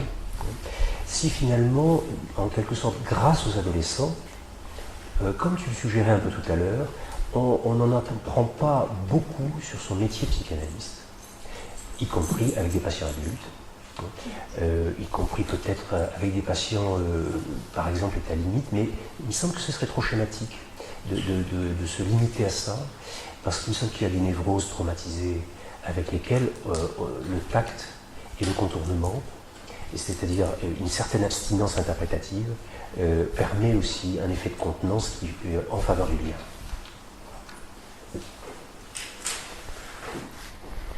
Oh, mais ça fait beaucoup de questions. Mais bon, c'est... Bon, d'abord, j'ai appris des choses. Hein. C'est vrai que moi je ne suis pas germaniste, donc... Ah bon, bravo. Alors, je vais reprendre des questions dans l'ordre. Je vais essayer de garder un petit peu de temps pour la dernière à propos de l'interprétation. D'abord à propos de la jeune fille. Je suis assez contente de ce que tu m'as appris là, justement, parce que j'ai quand même, on peut avoir l'idée que Freud a été extrêmement inspiré, alors comme tu le dis, c'est par les jeunes filles. Je crois que la découverte de la psychanalyse, c'est à partir des rencontres de la rencontre avec les stériles. Il y a quand même quelque chose de cet ordre qui est toujours présent. Je pense que ce qui peut être tout à fait intéressant, mais pas aujourd'hui, c'est de mettre en perspective toute la première partie de l'œuvre jusqu'à l'homme au rat. À propos du transfert, du refoulement et de la sexualité, des interdits et aussi de la haine. Parce que l'homme au rat, c'est un jeune homme. C'est un jeune homme. Et bon, il se trouve que moi j'ai eu l'opportunité de travailler sur le journal et sur le cas il y a pas très longtemps. Et tout à coup, alors que j'avais des résistances par rapport à ce texte que je ne connaissais pas si bien que ça, et je trouve qu'on a beaucoup à y apprendre pour les traitements des garçons, pour le traitement des adolescents et des jeunes adultes. Alors, il y a autre chose aussi, je ne peux pas résister. Quand j'ai travaillé sur la question du déclin de l'Oedipe, quand même, et à propos de l'inspiration par les filles et peut-être par les jeunes filles, dans le texte sur le déclin de l'Oedipe, pour aller vite, Freud fait une différence extrêmement nette entre le déclin de l'Oedipe chez les filles et le déclin de l'Oedipe chez les garçons. Chez les garçons, c'est très simple. Hein, le complexe d'Oedipe, ça tombe comme les dents de lait. Donc pas de problème, ça tombe, et évidemment, ils ont un surmoi formidable qui leur permet... voilà. Alors, en revanche, il dit que le complexe d'Oedipe des filles dure de manière indéterminée. Peut-être qu'il se terminerait, voilà, c'est Freud qui parle, le premier fils de sa mère, je pense que ça va t'intéresser évidemment, mais tu dois connaître l'affaire, que le complexe d'Oedipe des filles, ça pourrait se terminer au moment de la naissance de leur premier fils. Il y aurait là quelque chose qui viendrait éventuellement, enfin moi je pense que c'est juste un déplacement, hein, je veux dire du père de la jeune mère à son premier fils, c'est juste un déplacement oedipien. Et alors, ce qu'il dit aussi, c'est que finalement, alors bon, donc ça se termine pas de façon aussi claire et déterminée, d'où toutes les pathologies hystériques et autres qu'on connaît. Et puis aussi, dit-il, le surmoi des filles, là, c'est comme s'il n'y en avait pas. Bon, d'abord, ce qui est quand même intéressant, moi je suis très amoureuse de Freud, donc de toute façon, même quand il dit des choses qui m'ennuient, qui me gênent, je vais contourner pour... voilà. Donc je pense quand même que ce à quoi il fait référence, il y a dans tous les cas, quand on travaille avec des jeunes filles comme celles que j'ai rencontrées, mais aussi avec les femmes, parce qu'on se rend compte quand même qu'il y a un surmoi qui est drôlement existant, drôlement puissant, et que c'est quand même, on les trouve aussi chez les hommes, hein, c'est ce que moi j'appelle le surmoi au féminin, et pas seulement le surmoi des femmes, c'est-à-dire un surmoi cruel et tyrannique, où la part bienveillante, justement, s'absente. Et alors, mon hypothèse, c'est que, à propos de la question de l'Oedipe et du surmoi, Freud se sert de l'Oedipe du garçon comme modèle idéal. Je ne dis pas normatif, je dis idéal, alors que l'Oedipe des filles serait gros de toutes les pathologies oedipiennes qui sont susceptibles d'advenir. Mais ça, c'est mon interprétation. Voilà, mais donc il continue quand même d'être très inspiré par des figures de la féminité qui viendraient incarner quelque chose, pas seulement, hein, je veux dire, il y a l'homme au loup, il y a, bon, il va aussi de ce côté-là. Alors, j'ai été assez contente que tu retrouves le terme de l'innocence, parce que c'est un mot que j'ai eu envie de réintroduire il n'y a pas très longtemps, à la faveur d'un congrès. Et cette question de l'innocence, elle m'intéresse quand même beaucoup à propos de la construction des fantasmes de séduction. C'est-à-dire que, alors, ton interprétation, elle est intéressante parce que tu vas du côté de Freud. C'est-à-dire que si je t'ai bien compris, Freud, avec la neurotica, mettrait justement les fantasmes du côté de la fille, c'est ça, si bien que finalement elle ne serait pas si innocente que ça. Avec les fantasmes qu'elle a, elle ne serait pas si innocente que ça. Alors ça m'intéresse beaucoup parce que ça va modifier un petit peu peut-être donner plus de substance à mon idée du fantasme de séduction mélancolique, parce que dans le fantasme de séduction, c'est même pas la conviction mélancolique de la séduction, la fille est sûre que c'est elle qui a séduit le père. Elle l'a mis hors de lui, en provoquant une réactivité pulsionnelle extrême. Et Clara, c'est quand même une des patientes, je crois, dont j'ai le plus parlé dans ma vie, parce qu'elle a condensé à la fois une expérience tellement nouvelle, tellement riche, tellement préoccupante aussi, que cette jeune fille, quand elle allait au restaurant avec ses parents, elle était très limite. Hein, avec une boulimie, un vomissement très grave et tout. Elle n'aimait pas que le garçon du restaurant, où ils allaient très souvent avec ses parents, la regarde, parce qu'il allait penser qu'elle était la maîtresse de son père. Et ça a été la première fantaisie qu'elle a évoquée dans sa psychothérapie, ça a semé la graine, si j'ose dire, du fantasme de séduction mélancolique. Donc, il fallait attaquer ce corps, source d'une excitation si violente chez l'autre, chez le père en l'occurrence.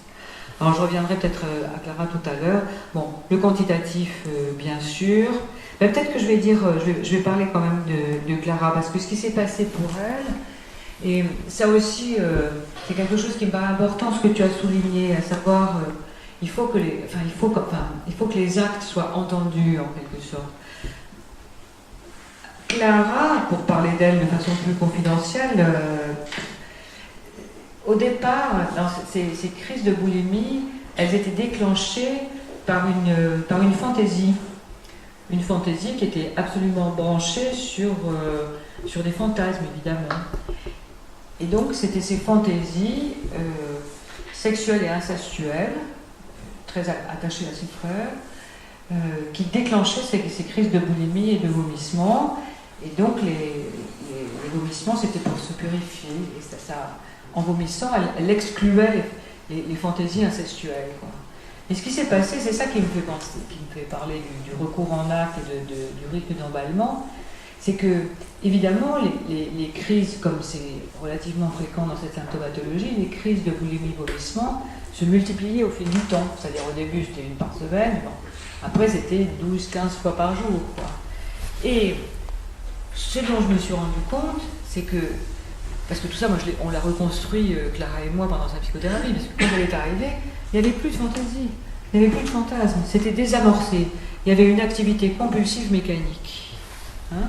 Et c'est là que entendre quelque chose, ce que j'appelle la légende, en quelque sorte, la légende fantasmatique, même si elle ne correspond pas à une vérité absolue, parce qu'on procède par approximation successive, bien, ça vient faire basculer, c'est-à-dire ça vient mettre de la représentation là où il n'y a que de l'acte, quoi. Et des représentations qui ne sont pas nécessairement d'emblée mises en mots. Et ce qui me paraît le plus important, j'y reviens, c'est là que la question de la situation analytique et du transfert et du contre-transfert est essentielle. Je ne suis pas sûre que ce soit le sens de la représentation accrochée à l'acte qui compte. C'est le fait que l'analyste entende quelque chose de ce côté-là, de la souffrance psychique du patient, et que je reprendrai là la question de l'interprétation et de la construction. Je pense qu'on fait beaucoup de construction. Moi, je pense qu'on fonctionne dans ces moments-là, avec les patients adolescents, comme Winnicott avec ses squiggles. Il y en a un qui fait un trait, il y en a un autre qui continue, et ainsi de suite. Ça me paraît tout à fait... c'est les small talks, hein, les petites conversations qui constituent justement la trame de la parole, dans les analyses d'adolescents. Et ça, moi, j'y suis extrêmement attachée. Alors, un mot de la rencontre amoureuse. En fait, Clara, elle a arrêté, il n'y avait pas de rencontre amoureuse, il y avait le maintien de sa symptomatologie, et un transfert négatif massif. Hein. Là où il y avait peut-être une rencontre amoureuse, c'est qu'elle a tenu absolument à avoir un analyste homme. Et que son psychiatre, à force, il a dit d'accord et il l'a envoyé chez un psychanalyste homme. Et là, ça a flambé, mais en quelques séances, c'est-à-dire qu'elle faisait le siège de l'immeuble, de l'analyste, etc., etc. C'était peut-être une rencontre amoureuse, mais c'est probablement incestueuse et en tous les cas intolérable, et elle est partie. Et là, il y a eu un certain nombre d'années galères, je passe sur les détails, et effectivement, après, où elle a été d'un masochisme inouï, je veux dire, c'était vraiment du masochisme moral. Elle s'est livrée à des comportements masochistes et autodestructeurs absolument terribles. Et c'est là que l'hospitalisation en psychiatrie a été positive. Il y a eu un moment où ça a arrêté. Mais c'était en province, et puis elle est allée revoir son psychiatre à Paris. Et à ce moment-là, elle a fait effectivement une rencontre amoureuse. Alors j'aime bien ce que tu dis à propos de la rencontre amoureuse et de la magie. Alors, d'abord parce que j'aime bien le romantisme, et puis parce que je crois à l'amour, vraiment. Et, mais bon, ça fait un peu gnangnan de dire ça. Mais c'est aussi la rencontre du courant sexuel et du courant tendre. C'est ça la vraie rencontre amoureuse. Et c'est vrai que c'est pas nécessairement possible tout de suite, voilà, que c'est très déchirant, que, à mon avis, il y a probablement nombre de déceptions amoureuses de l'adolescent et des adolescentes. C'est pour ça que je parle des jeunes filles, parce que les fantasmes de jeunes filles du temps passé, c'est toujours là. C'est toujours là. Parce qu'elles ont été des petites filles, parce qu'elles ont rêvé de tomber amoureuses, parce qu'elles ont rêvé d'être comblées d'amour, de beau temps, de fleurs. Voilà. C'est là. C'est là. C'est bien enfoui sous la violence, la rudesse, le super hard. On ne va pas aller le déterrer, bien entendu, mais on peut entendre cette petite musique-là. Et c'est vrai que quand il y a une possible rencontre amoureuse, il y a quelque chose qui tout à coup prend sens. Et Clara est venue me voir, parce qu'elle avait peur de détruire cette rencontre amoureuse. Et c'est là qu'effectivement, elle a repris un traitement différent, mais à ce moment-là, elle avait 30 ans. Hein. Je veux dire, c'est une jeune femme, elle s'est mariée, elle a eu son bébé, voilà. Donc, moi, ce que dit Freud à propos des éventuels objectifs de l'analyse aimée et travailler, si on prend les mots au sens profond du terme, bah oui, c'est ça, quoi. Donc, effectivement, les rencontres amoureuses. Alors, la question par rapport à la rencontre amoureuse, c'est il me semble, c'est ce qui vient de. J'ai été confrontée assez souvent parce que moi, je vois pas des filles très jeunes. Enfin, elles sont jeunes, bien sûr, mais elles n'ont pas 14 ans. Elles ont souvent plus. Et enfin, elles ont plutôt 18-20 et peut-être même un petit peu plus. Là, je pense qu'il y a quand même une frange de vie maintenant qui nous occupe beaucoup sur les jeunes adultes quand même. Et alors, le problème pour nombre d'entre elles, c'est que quand effectivement, psychiquement, elles sont plus libres, que les choses circulent, et qu'il y a une rencontre amoureuse, elles peuvent très bien la mettre en péril. Elles peuvent très bien la mettre en péril. Et là, il y a des enjeux au niveau de l'analyse qui sont importants. C'est vrai que quelquefois, elles rompent avec leur analyste au moment où elles rencontrent un garçon. Mais d'autres fois, non. Et c'est important. Alors, dernière chose, je ne prends pas trop de temps, à propos de l'interprétation. Alors, moi, je pense quand même que, effectivement, on n'utilise pas les mêmes. Alors, pour le coup, c'est peut-être la même technique au service de la même méthode avec des jeunes patients. Alors, c'est pas seulement les jeunes patients, c'est en fonction aussi des modalités d'un fonctionnement psychique. Je pense qu'il y a des patients pour lesquels une interprétation fait mouche et c'est important de pouvoir. Bon, de toute façon, on n'a pas un seul mode de travail avec des patients. On construit, on interprète, on dit rien, on circule comme on peut. Mais c'est vrai que avec les adolescents, l'interprétation, c'est-à-dire au sens pur du terme, la mise en sens, ça peut être d'une très très grande violence, et que c'est beaucoup plus intéressant, me semble-t-il, d'utiliser la construction. Voilà. C'est-à-dire, et où là, moi, je retrouverai un petit peu le Spiegel. Et alors, les constructions, on les amène très progressivement. Et là où, quand tu parles de l'implication subjective de l'analyse, qui me paraît tout à fait importante, c'est que assez vite, dans mon travail avec ces jeunes filles, il m'a semblé, ça venait comme ça, puis j'y réfléchis avec mes collègues aussi. Ce que je propose dans la construction, je la propose en mon nom. Je le propose en mon nom. C'est-à-dire, moi, ça me fait penser à. Ce que vous me dites me fait penser à. Et c'est pas une vérité transcendantale qui est comme ça imposée envers et contre tout, mais il y a quelque chose justement d'une circulation, d'un processus qui pourrait justement caractériser le travail analytique. Et en ce sens, effectivement, on retrouve absolument Winnicott. Hein. Quand Winnicott dit à son patient c'est moi qui entends une fille parler, il s'agit bien quand même de ça, et c'est une dimension qui me paraît tout à fait essentielle. Alors, un dernier mot par rapport aux bébés et aux adolescents.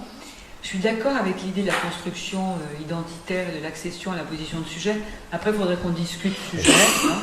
Mais alors, il y a une chose, moi, qui me paraît importante dans les traitements, alors, avec les jeunes adultes, avec les adultes aussi, c'est que c'est pas seulement, on n'a pas seulement à être sujet. Ce qui est important, c'est de pouvoir devenir l'auteur de sa vie. De pouvoir se construire comme auteur de sa vie d'être. Et c'est ça, au fond, l'expérience que font ces jeunes patients, c'est qu'au fil du travail analytique, c'est eux qui par la transformation des différentes versions de leur histoire, qui deviennent auteurs, quoi, avec effectivement tout ce que ça implique au niveau de la reconnaissance, en termes de culpabilité, voilà. Donc ça me paraît un passage important. Bon, je crois que j'ai essayé à peu près de. Il y a d'autres questions que tu évoques, mais peut-être qu'on y reviendra tout à l'heure.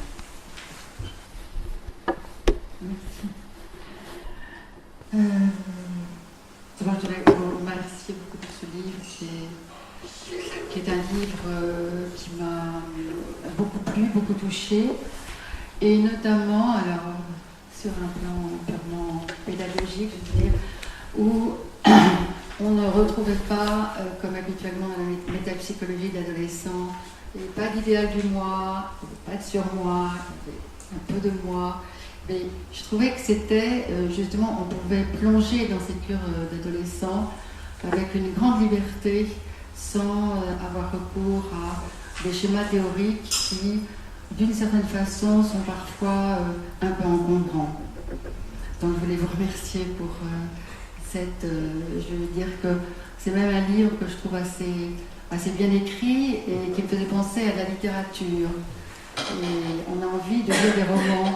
Et du reste, vous commencez par le roman de Carson McMillan, vous introduisez des personnages de romans tout à fait intéressants, celui de cette jeune fille Kelly, face aux sourds-muets, à ces deux sourds-muets qui forment un couple tout à fait étrange et qui se termine notamment pour l'un par un suicide. Et un suicide où vous écrivez qu'il est tout d'un coup, il n'a plus personne à qui parler. Et je pense que les adolescents se retrouvent parfois dans cette situation, et que c'est une situation pour eux absolument insupportable qui, effectivement, les mène au suicide assez souvent. Alors il y a une chose qui m'a étonnée. Par contre, c'est que, à la fois, j'ai l'impression que dans votre livre, vous parliez beaucoup du transfert, y compris du processus du transfert, et très peu de contre-transfert. Alors, je me suis posé la question, je me suis dit, mais pourquoi? Et je me suis même dit, le contre-transfert est peut-être un mot interdit. Ou alors, le terme de contre-transfert implique tellement d'idées, de représentations, là aussi, qu'il viendrait fermer quelque chose que vous auriez envie, et que vous dites du reste tout au long de votre livre, à savoir, lorsque vous parlez de vos perceptions intérieures, qu'il s'agit d'articuler vos perceptions à celles de l'adolescente, en passant par les méandres les plus intimes de l'analyste. Alors je me suis demandé en quoi le contre-transfert viendrait comme un obstacle à passer par ces méandres de l'analyste. Alors peut-être aussi que cette particularité perceptive et charnelle du transfert répond mieux à l'enjeu de ces cures qui sont la séparation et le renoncement à l'enfance. Peut-être aussi répond-elle moins à l'étrangèreté du transfert, qui est un joli mot, je trouve, et cette expérience de l'intime, dans la mesure où, à la fois, cette expérience de l'intime réussit à être protecteur, dans le fond, de la pudeur du patient, et en même temps maintient des conditions propres au dévoilement, sans que ce dévoilement soit arraché à l'adolescent. Donc on a l'impression d'avancer avec vous comme une sorte d'oscillation entre ce respect qui serait effectivement une sorte d'étrangèreté laissée aux patients et en même temps quelque chose de très très proche de ces patients qui est vos perceptions intérieures et en même temps vous les rapprochez extraordinairement du corps et de la sensation. Et ça, c'est un fil rouge du livre qui m'a perturbée. Enfin, je veux dire, je me suis dit, alors, c'est avec son corps qu'on mène la danse avec les adolescents. Et en même temps, comment? Et alors, à travers des peurs, Et alors, je me suis dit, finalement, je me demande si Catherine Chabert n'est pas enceinte de toutes ces adolescentes. Dans quelque chose d'extraordinairement maternel, qui, alors, du coup, pour revenir au contre-transfert, exclut la haine dans le contre-transfert. Et là, les choses me paraissaient un peu plus claires dans ce que vous avanciez donc de votre transfert, de ce que vous dites du transfert.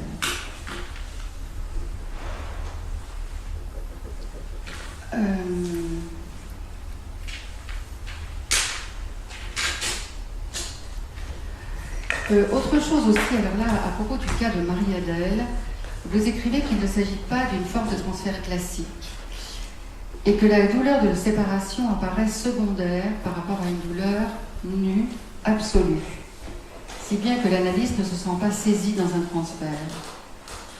Vous faites alors allusion au transfert blanc décrit par Michel Néraud, où l'analyste occupe la place de l'exclu, puisque l'investissement exclusif d'images externes par l'adolescente provoque l'analyste à inventer ce qui a été oublié, à savoir les affects attachés au souvenir et à trouver des mots aptes à l'affect. Alors, est-ce que c'est ce que vous vouliez dire lorsque vous dites mais pourquoi pleurez-vous ? Pourquoi êtes-vous triste ? Ou bien alors autre chose ? Et dans quelle mesure cette patiente ne cherchait pas justement, et les patientes adolescentes, à protéger cette nostalgie de l'enfance en refusant de se construire un passé? Et dans ce cas, quel est le recours pour l'analyste?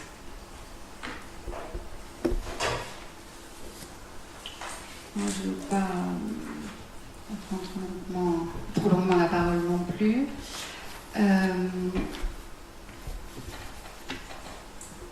Ah oui, vous faites la différence entre, à propos de Winnicott, justement, entre masculin et féminin, où vous parlez du résultat, de l'identité sexuelle, peut-être le résultat d'un conflit entre masculin et féminin, et pas seulement celui d'un clivage. Donc j'avais du mal à me représenter ce conflit. Alors je me suis demandé aussi si ces cures d'adolescentes vous avez porté à modifier peut-être la conception votre conception de la féminité.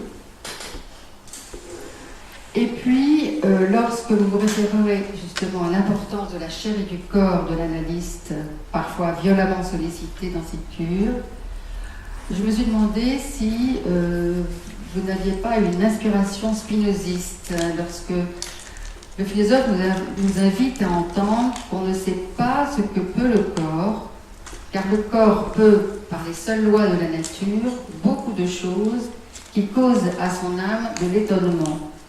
Et j'ai trouvé que cette phrase ressemblait, ou vous pouvez presque résumer ce que m'a apporté ce livre. Voilà. Merci. On doit s'arrêter dans 10 minutes, 12 minutes. Et il y aura des questions. Et alors voilà, justement. Bon, alors je réponds, je vais très très vite et puis on reprendra la discussion à un autre moment. Moi, juste à propos du transfert et du contre-transfert, moi j'ai l'impression que mon livre entier transpire le contre-transfert, même si je ne lis pas, je l'épingle pas en faisant état de ce que je peux. Je parle là où je suis moi. Constamment, quoi. Alors effectivement, je raconte pas ni mon enfance, ni mon adolescence, ni ma vie d'adulte, ni la suite. Mais il y a quand même quelque chose, il me semble, qui est constamment présent. Cela dit, je vais réfléchir à votre question, parce que... Je vais réfléchir à votre question. Il y a un colloque à Paris 13 qui tient. Oui, je sais, ouais. Et... Juste aussi pour répondre à autre chose concernant masculin-féminin, en fait, moi, je discute la notion de féminin pur chez Winnicott, et donc du clivage que Winnicott propose, c'est pas moi, hein, c'est lui, entre le masculin et le féminin. Et moi, je parle de conflit parce que quand on est pris dans le masculin, enfin, il peut y avoir des clivages, ça peut exister chez certains patients, hein, mais il y a quand même quelque chose qui est très important à propos du masculin et du féminin, c'est que les identifications sont motrices, enfin, ce sont des moteurs de l'identification, mais on ne peut pas les faire, on ne peut pas séparer les identifications et les choix d'objets. Donc on revient là justement au conflit entre les choix d'objets, entre le père et la mère, entre une identification plutôt masculine ou plutôt féminine. Et c'est là que le conflit, celui qui va être davantage porteur de mouvements libidinaux, celui qui va être davantage inspirateur de mouvements de haine. Donc c'est là que la question du masculin et du féminin est susceptible d'intervenir sous une forme conflictuelle. Et puis je pense aussi que les identifications, la bisexualité, ça reste, sauf lorsque c'est pris dans le carcan d'un idéal et d'un narcissisme flamboyant où on serait beaucoup plus de l'ambisexualité, je pense quand même que c'est compliqué, hein, on le voit par exemple chez les jeunes femmes qui attendent des enfants pour leur première grossesse, quel renoncement surprenant aux éléments masculins. Donc, il y a quelque chose de conflictuel en termes narcissiques aussi, en termes de représentation du moi, et puis aussi dans l'accession à la réalisation des désirs comme homme ou comme femme. Donc il me semble que c'est de ce côté-là qu'on va trouver les dimensions conflictuelles. Bon. Et puis juste un mot pour Marie-Adèle. Malheureusement, il n'y avait pas de nostalgie chez elle. La nostalgie s'est constituée pendant le processus du traitement. Il n'y avait pas de nostalgie. C'est pas possible. Il y avait des constructions complètement folles de son enfance. Voilà, alors donc on va peut-être passer aux questions. Est-ce que quelqu'un a une question ?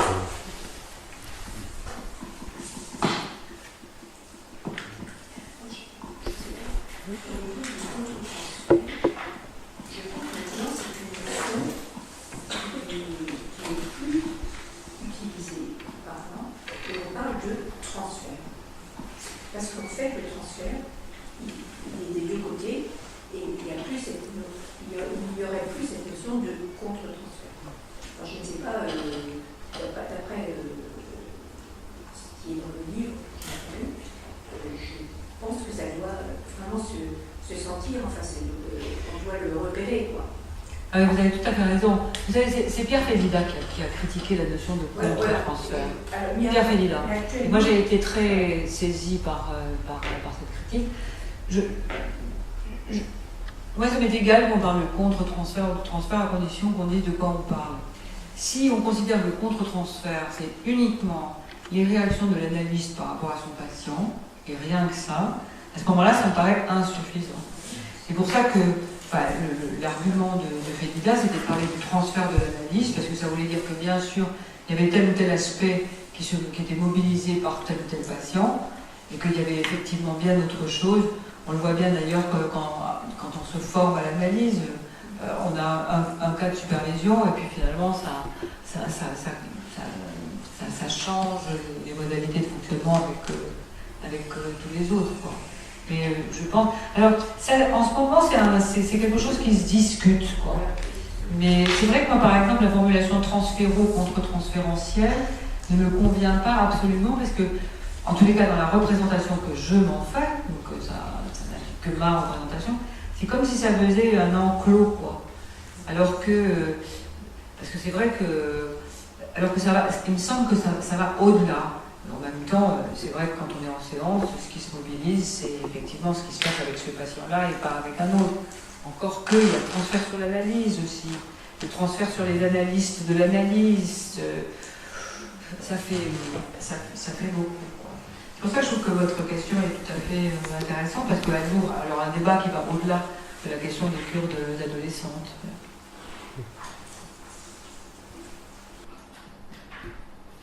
Je me demandais si, justement, par rapport à cette question, le texte de Pontalis sur le contre-transfert, un touché au vif, touché au mort, n'avait pas été une source d'inspiration, et on accent plus et davantage le toucher au corps, justement. Parce que vous dites à un moment donné que le corps d'analyse doit être l'asile même de la détresse et l'affolement du patient. Donc. Vous avez raison, hein, je veux dire, de toute façon, moi, Pontalis est une source d'inspiration considérable pour moi. Mais j'ai relu cette occasion, mais j'avais été très saisie par ce texte, entre le vif et le mort entrelacés. Et puis vous avez ce texte à propos de la réaction thérapeutique négative qui s'appelle Non, 2 fois non, qui est un texte quand même assez ancien, et où il parle justement de la façon dont l'analyste est paralysé, où le corps de l'analyste est comme paralysé par les mouvements haineux ou destructeurs du patient. Donc en effet, alors voilà, par rapport à la dimension contre-transférentielle, peut-être que, parce que vous disiez que je manifestais pas beaucoup de haine par rapport à mes patients, je veux dire que j'ai plutôt choisi de parler de celles que j'aimais beaucoup, peut-être à tort, ou alors celles que j'aimais quand même suffisamment pour supporter leurs attaques et les mouvements négatifs que moi aussi je pouvais... Et alors moi j'ai une technique pour ça, c'est-à-dire, j'ai une technique, j'ai un moyen plutôt, c'est-à-dire que quand je suis fâchée contre un patient, je me le dis à moi-même. Je me le dis, mais qu'est-ce que ça peut m'énerver, mais j'en ai assez, mais c'est pas possible d'être destructeur à ce point, mais je me le dis moi-même. Donc, du coup, ça m'évite de le dire à mes patients, mais bien sûr, l'ambivalence, elle est là, de toute manière. Cela dit, votre remarque me fait réfléchir aussi, parce que, au fond, ça renvoie à ce que j'évoquais tout à l'heure. Peut-être qu'on ne laisse pas suffisamment de place, qu'on n'a pas laissé trop de place à notre propre destructivité dans ces traitements-là. Parce qu'il y en a de toute façon au moins pour 2. Et que, comme je le disais tout à l'heure, ce qui peut se discuter, moi je pense que ça vaudrait la peine qu'on parle aussi de ça, comment ça se passe ? Comment est-ce qu'on peut interpréter... je pense qu'on peut interpréter la destructivité, qu'on peut interpréter la haine, mais pas nécessairement systématiquement avec tous les patients, et dans des modalités probablement très particulières. Peut-être que c'est un problème pour moi, ça m'arrive de dire mais vous devez être extrêmement fâché, très très en colère contre moi, mais c'est vrai que je ne prononce pas le mot de haine. D'abord parce que c'est un mot violent, que pour nous il est apprivoisé, pour les analystes c'est un mot qui est apprivoisé, mais qu'il ne l'est pas nécessairement pour les patients, ou alors maintenant il est pris dans le jargon de la violence, en fait, de la violence sociale. J'ai la haine, qui lui donne une connotation autre, quoi. Je remarque aussi par rapport aux prises en charge bifocales dont vous avez fait état au tout début de votre parcours. Est-ce que vous avez travaillé la question de l'intertransfert? Est-ce que Oui. ça a été un outil de travail pour vous? Parce que bien souvent, les adolescents vont transférer sur le lien entre Tout à fait. les analystes. Oui. Et c'est l'intérêt, je pense que ça continue à aller même comme ça, je pense que Maurice Corcos continue à travailler comme ça, même d'ailleurs il fait des plurifocalités. Bien sûr, je pense que cette question du double transfert sur le consultant et sur l'analyste, souvent on essayait de constituer des couples masculins-féminins justement. C'est tout à fait intéressant parce que ça donne une autre scène. C'est-à-dire que du coup, on ne travaille pas nécessairement en direct sur le père, la mère, etc. Mais on peut se servir de ce détour-là, de ce qui se passe, par rapport au consultant, par rapport à l'analyste. Je pense que la question que tu soulevais de la différenciation, elle est facilitée quand on a affaire à des patients qui sont très pris dans le mélange. Je pense que la prise en charge bifocale et le fait de travailler justement sur les deux transferts, sur les deux personnes-objets, sur les deux objets de transfert, ça favorise quand même la différenciation. Et puis, évidemment, il faut que ça marche entre les deux partenaires. Parce que moi, même si je dis la jeune fille et le psychanalyste, vous avez évoqué la position maternelle. Je pense que dans des situations bifocales, quand on est en position de transfert maternel, c'est très très important d'ouvrir vers l'autre, vers le tiers, vers le père. Moi, indépendamment des bifocales, le père me sert énormément dans les traitements, quoi. Je veux dire, je vais le chercher, le père. Ça me paraît important, peu importe la réalité de ses fonctions, mais c'est quand même très important que ça sert de figure de différenciation, quoi.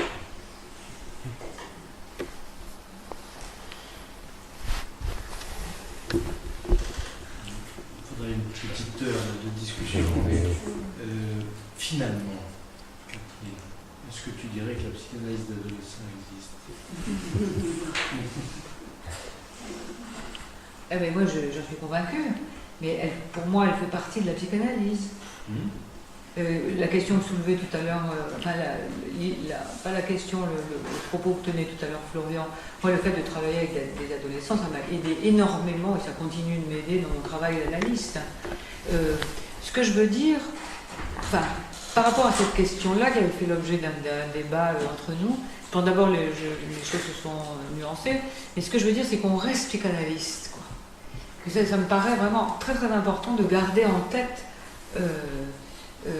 qu'on reste psychanalyste, que effectivement il y a des transformations au niveau de la méthode et de la technique qui sont nécessaires à certains moments, mais ça se retrouve aussi dans un certain nombre de cures, quelles qu'elles soient. Mais ce qui me paraît effectivement important, c'est le socle, quoi. C'est le socle. C'est pour ça que par rapport à la question de la métapsychologie que soulevait Anne-Tassel tout à l'heure, bon, moi, évidemment, ça ne m'intéresse pas de dire à tel moment c'est sur moi qui parle. Cela dit, ça permet au-delà de réfléchir. Moi, je pense que jamais j'aurais eu l'expérience du surmoi dans les cures si je continuais pas de traiter des adolescents. Parce que c'est un terrain d'expérience assez extraordinaire. Je ne suis pas sûre que je me serais approchée de ce surmoi cruel, tyrannique, de ses effets, idem du caractère plus ou moins structurant de l'Oedipe. Moi, je pense que c'est impossible pour moi de séparer ma formation d'analyste et mon travail de psychothérapeute et d'analyste d'adolescent, parce que ça a été concomitant, quoi. Donc, je pense oui, qu'on partage tous ce point de vue. Pardon ? Je pense qu'on partage tous ce point de vue. Oui, tout à fait, tout à fait. Donc, alors, la question c'est, est-ce que on va découper, tu vois, la psychanalyse de l'enfant, en plus la psychanalyse de l'enfant, ça nécessite effectivement des méthodes et des techniques qui sont tout à fait singulières, ou est-ce qu'on peut conserver quand même une idée surplombante de l'analyse, à la fois sur le plan de la méthode, de l'expérience, et aussi sur le plan métapsychologique, pour pas tomber par exemple dans l'écueil qui nous ferait aller uniquement du côté de l'archaïque à certaines périodes de crise de la vie. Voilà, la psychanalyse adolescente, pour moi, elle existe dans la mesure où on reste attaché à la question de la sexualité infantile, enfin tout ce qu'on a évoqué aujourd'hui. Mais bien sûr, mais j'espère d'ailleurs qu'elle va pouvoir se poursuivre. Merci beaucoup Catherine, on Merci à s'arrête vous, là-dessus. merci à vous.